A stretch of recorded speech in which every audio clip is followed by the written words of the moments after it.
So, hello there everyone, and welcome. It is Aaron here, and today it is time for me to bring you a list of things I actually like about FIFA 20 career mode. I know, I've spent the whole of the first 2 weeks literally saying how much I despise this game mode. It had great intentions, there was a lot of good things added this year. To all intents and purposes, it is completely broken, but I'm actually going to be nice. I'm going to give some impartiality in today's video and give you things that I actually do enjoy about this game mode, because in fairness there are some. It did take me a lot longer to work out a list of things to talk about in today's video, which probably says a lot about the state of the game mode. But regardless, I will be bringing you 9 things that I personally like about career mode. Let me know what you think down in the comment section, and if there's any that I miss out that you personally are impressed by going into this FIFA. If you're going to enjoy the video, slap a like on this one, and of course subscribe if you are new to the channel. So first of all, we've got dynamic potential. One huge thing that was added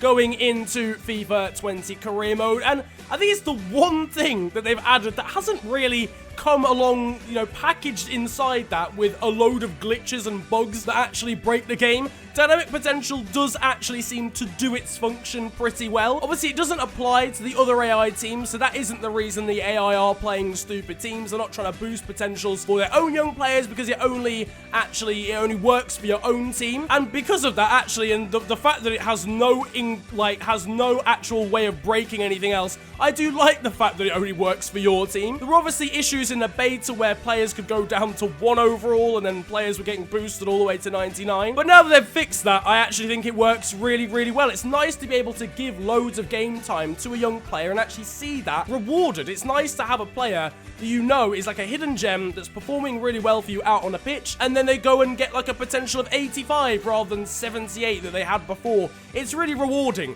to be honest with you, to just get those fan favorite players. You always have your odd career mode favorite for no apparent reason that just outperforms themselves. And it's also nice to know that your older players aren't just going to decrease massively just for the sake of it. If they are banging in 30 goals a season as a 34-year-old striker like Quagliarella over in Serie A, they'll actually get boosted, or they'll at least remain consistent overall. I think EA have got to get a lot of props for actually adding that to the game, because I can imagine it was pretty difficult. Like, it's quite a difficult system to put into a game. They've had fixed potentials literally since career mode began, I think, pretty much. I think back in the olden days, there was like the really old PS2 days, there was this sort of thing to an extent, but it definitely wasn't as refined. It was probably just like, if you played a player loads, they'd go up, like, no matter whether they actually played well or not. The second thing is, it seems quite small, but it makes your life a lot easier and everything a lot less annoying. And this is the fact that you can disable international offers at the start of a career mode save, because I'm gonna be honest, man, if I'm doing a road to glory, right, I'm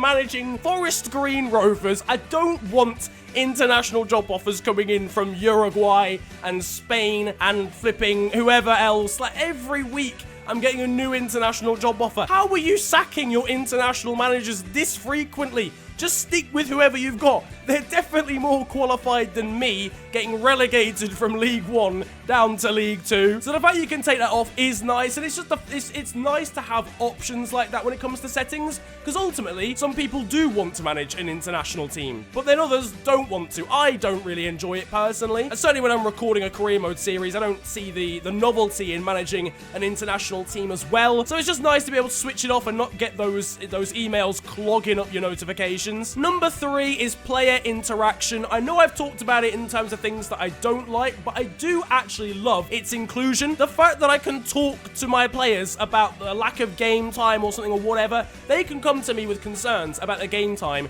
and leave actually happy and have good morale. Like, back in the day, if a 62 overall player comes to me in the Premier League and says, I want to play more, boss, there's no way to reassure him. There's no way to at least boost his morale in the long term. So it's just beautiful to be able to reply to him and then say, look, listen, you're going to have to be patient. You're going to get your time in like a year or something, whatever. It's really nice to have that. Obviously, it does come with bugs. There are a couple of instances where like a player will ask not to play not play and then be annoyed that they didn't play or something stupid like that. But for the most part, it does actually work relatively well. The only thing I would say is it can get a little bit repetitive, like in terms of the answers and the results are always kind of going to be the same, but at least it's helpful. Like it really does help keep the morale high in your team. Speaking of which, the fact that morale can actually affect the players' attributes out on the pitch is so cool. It's basically like a chemistry system, but for career mode. I've been crying out for that for so long. Whether it was form that affected overall, happiness, or actual team chemistry, just anything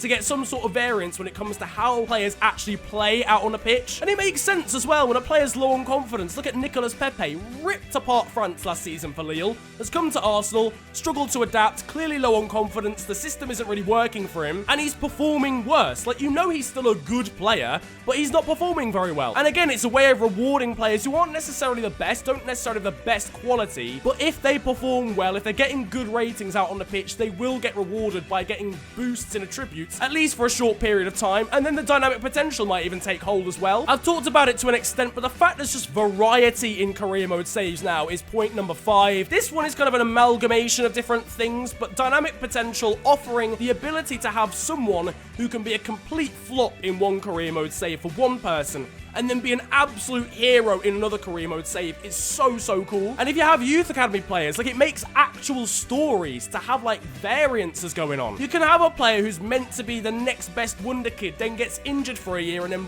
bang, that's it. But then in a different career mode save, a similar youth academy player could be an absolute world beater, Ballon d'Or winner. Obviously, it does stop when it comes to the AI players, but if you're gonna sign players, they're the ones you really care about. I don't necessarily care if a player who I'm never gonna play against has the same overall every single time. So maybe next year, if they can expand it to like players that you play against having dynamic potential, that would be quite cool. But for now, having it just as like your own team is sick. It just gives that variation, and I love it in career mode saves. Number 6 is the gameplay is actually fun. We've had so many years, excluding FIFA 19, where the gameplay for career mode has been absolute trash, and I'm talking like catastrophically bad. Like, between FIFA 16 and FIFA 18, I could genuinely fall asleep playing FIFA. A child with ADHD could sit down on FIFA 17, play it for 6 minutes and fall asleep. It's sick to have gameplay that actually excites you, that gets good results, that gets loads of goals in a game. I'll be honest with you, FIFA 20 is really slow, and I'm not sure if I prefer that to FIFA 19. I loved how hectic that game was, but I know for a lot of people, the fact that it's slow, a bit more realistic is nice, but it couples that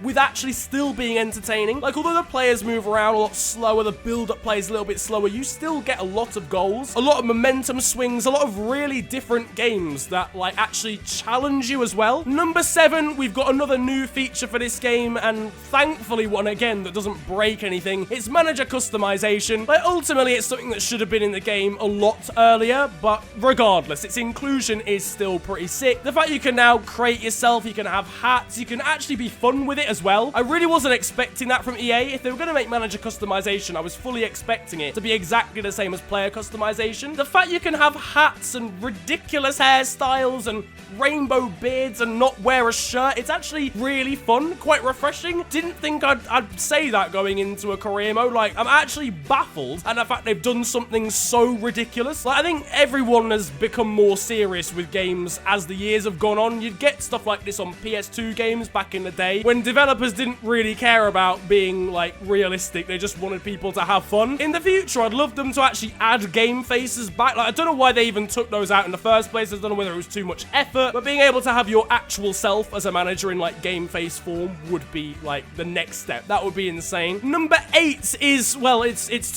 all to do with 8s, actually. It's the fact we've got 8 career mode saves back. Again, this is a positive coming out of a negative, in the sense that this really shouldn't even have been an issue in the first place. The fact that we were restricted to 4 career mode saves unless you did some sort of glitch at some point that only worked on PlayStation and PC is like, how can you operate with only 4 career mode saves? What even is that? I remember the days, I think, did we used to have like 10 or like 12? I think we used to have 12. At least it's back to 8 though. Like, 8 is at least a respectable amount. I think if you've got more than 8 career mode saves, one of them you could probably get rid of. You're not prioritizing all 8. And finally, number 9 is kind of like a small one again, but it's still quite nice and does show that, yeah, you're at least putting like, thought into the aesthetics of stuff. They're not just adding things they feel they have to add. And it's the new transfer cutscenes, the fact that you can flip in negotiate to buy a player in the middle of a restaurant. I mean, the realism is cut short because you walk into the restaurant, right, to do these transfer negotiations and then don't eat anything. How am I gonna go? Listen, if I'm trying to sign a player and I'm going through all the effort of negotiating with an agent who probably wants to rinse every coin of money out of me, I at least want a meal afterwards. At the very least, a starter. So I don't know why that's not a thing. But regardless, the backdrops are really nice. You know, the skyrise one in like the night time, the restaurant one. But those are the 9 things that I like most about career mode. In terms of new stuff, obviously there's old things like youth academies and things that I like in career mode. It's not just these things. But in terms of recent things or new additions to this career mode, those are the ones that I like the most. Let me know about any others that you feel I left out of this video down in the comment section below. Whilst you're down there, slap a like on the video if you enjoyed and subscribe if you are new to the channel. You can also follow me on social media. It's at officialfng on Twitter and on Insta. But it's been a pleasure ranting at you guys today. Have a wonderful day. Enjoy yourselves and goodbye.